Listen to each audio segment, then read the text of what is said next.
Ponas Nadiras Očten kiekvieną dieną 8 val. Ryto keliauja į privačią ligoninę, kurios tyrimų laboratorijoje darbuojasi iki pietų. Šis mielas ir, kaip vėliau pamatysite, malonus ir nuoširdus žmogus, jau senjoras ir galėtų sau leisti nedirbti. Tačiau ligoninėje, kurioje jis dirba gydytojų biochemikų, priklauso jo geriems bičiuliams, kuriems tokios aukštos kvalifikacijos darbuotojas itin reikalingas. Kasdieną jis sutinka ne vieną 10 ligoninės pacientų, norėdami iš arčiau susipažinti su jo veikla, ir mes tampame privačios įstaigos klientais. Merhaba. Merhaba. Hoş geldiniz. Welcome. Ponas Nadiras sako, kad jo vadovaujamoje laboratorijoje vienas greičiausių tyrimų – kraujo grupės nustatymas. Tad žiūrime, ar Alanijos medikų tyrimai sutaps su lietuviu. Asistentė ims kraują, o jisai nuspręs, kokia mano kraujo grupė. Kraujo tyrimą paima čia dirbanti maloni laborantė ir man net nespėjus mirktelėti pasako rezultatą. Tiksliai nurodo mano kraujo grupę. Pono Nadiro pasiteirauju, kaip daromi tokie tyrimai, ar naudojama speciali medicininė įranga, ir gaunu iš kojų verčiantį atsakymą. Tokie tyrimai atliekami tiesiog žvilgterėjus.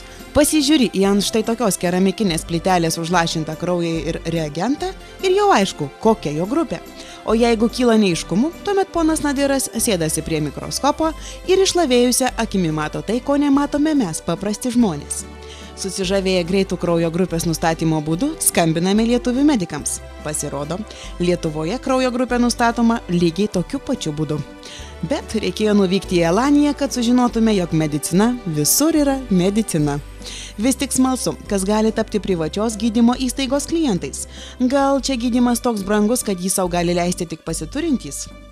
Sosyal güvenlik kurumuna tabi her hastaya bakıyoruz. Yani zengin, fakir fark etmiyor. Her hastaya bakıyoruz. Her hastaya bakıyoruz. Ačiū. Ačiū. Apsikeitę mandagiomis frazėmis abiejomis kalbomis vykstame į kalnus. Čia paprieštaravę savo gyvenimo moterims, žmonai ir dukrai, jis įsigijo sodo namelį, kurį padedamas kaimo gyventojo Ali per 10 metų pamažu įrengė.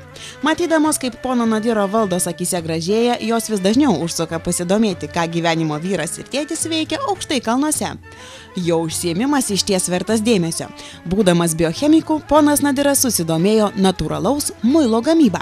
Sužinojęs, kad Antakoje, viename Turkijos miestų, mokama tradicinių senovinių būdų gaminti muilą iš alyvuogių, jis užsirašė į kursus ir taip užsidegė idėją gaminti muilą namų sąlygomis, kad labai dažnai, baigęs darbą laboratorijoje, važiuoja į savo ramybės oazę kalnuose ir verda. Beje, ponas Nadiras, galima sakyti, yra tikras menininkas. Kalbėdamas apie šį savo pomėgį, jis sako, kad verda muilą tuomet, kai pats to nori ir jaučia, kad išties pavyks. Ponas Nadiras netrukus atskleis šio itin tyro gryno muilo recepto ingredientus. Alyvuogių aliejus, dafne aliejus, kuris gaminamas iš čia pat augančio augalo sėklų, ir natrio hidroksido, kurį saugumo sumetimais ponas Nadiras pila slėpdamas veidą po specialią kaukę. Jeigu manote, kad tokį muilą gali pasigaminti bet kuris Turkijos gyventojas, tikrai klystate. Tai sudėtingas procesas, kurį reikia itin išmanyti ir tam tikrą prasme mylėti. Yok, bunu özellikle Güneydoğu Anadolu'da köylerde yapılır bu. Ama ben daha bilimsel bir gözle bakıyorum. Bazı şeyleri teraziler tartıp yapıyorum. Daha ince yapıyorum yani işi. Bu yani. Bir de maddeleri, zeytinyağını ve defne yağını çok iyi kullanıyorum. Yani kalite kullanıyorum. Belki onun için de sabunlar iyi oluyor. Kullanınca da göreceksiniz zaten. Kol katilė smagiai lyg ugnikalnio lava pukšėjo verdamas muilas, ponas Nadiras pasiūlė nusiplauti rankas jo pagamintų muilų, kurio sodo namelėje buvo visur. Biochemikas, skirtingai nei jo gyvenimo moteris, kito muilo nepripažįsta ir net pats kas rytą tik jį naudodamas skutasi barzdą. Efektas nepakartojamas, tokią švelnią odą turi nebent kūdikiai. Ponas Nadiras sako, kad šio efekto esmė glicerinas, kurį skirtingai nei gamintose fabrikuose biochemikas neišima, o palieka muilo sudėtyje. Rezultatas lygi neišsausėjusi oda. Pono Nadiro klientais jau tapo dauguma šeimos draugų. Pamatę išsisprendusias kolegų odos problemas, jie greitai priprato prie pono Nadiro gaminamo muilo ir laukia, kada vėl biochemikui ateis įkvėpimas išvirti dar vieną kokybiško muilo partiją. 1,5-2 saat sonra sertleşmeye başlıyor. sertleşiyor. Onu anlıyoruz işte deneme yanılma yoluyla. Sonra özel yapılmış bıçağımızla kesiyoruz. Kesiyoruz. Kesiyoruz. Kesiyoruz. Ondan sonra alıyoruz, diziyoruz içerideki gibi.